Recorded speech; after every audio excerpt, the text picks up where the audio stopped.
Australia says France is still giving it the cold shoulder a week after scrapping a multi-billion-dollar submarine deal. But the US has already made amends after a phone call between Joe Biden and Emmanuel Macron. Lucy Hoff joins us for more on this. Lucy, US and France are striving to make peace, it seems.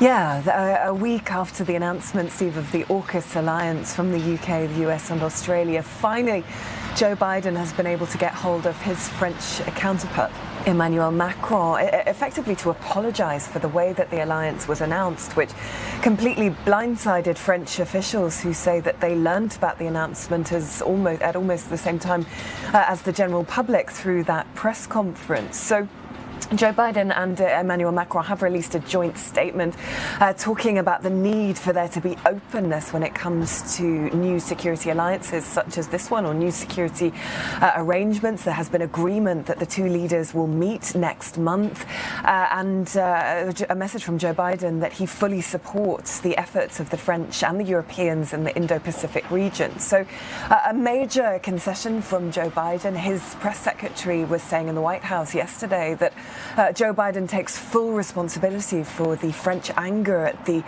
way that this was handled. So certainly a sense that there has been a thawing in the tensions that have been in place between the two sides for some days now. And quite in contrast then with France digging in its heels with Australia, is there any motivation to make the relationship better on that front?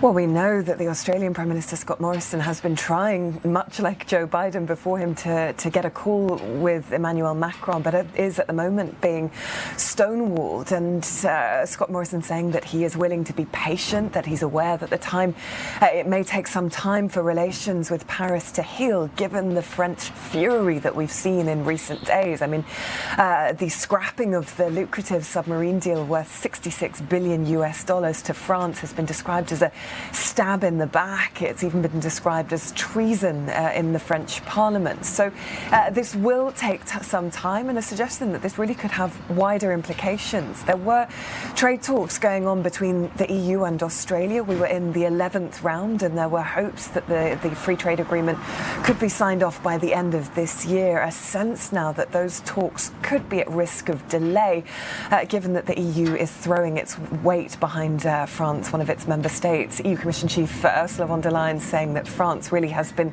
treated in a way that is perceived to be unacceptable. So some thawing in the tensions between the United States and France, but a sign that simmering tensions could continue between Paris and Canberra. Well, thanks for getting us up to speed. Lucy Hoff there in Brussels.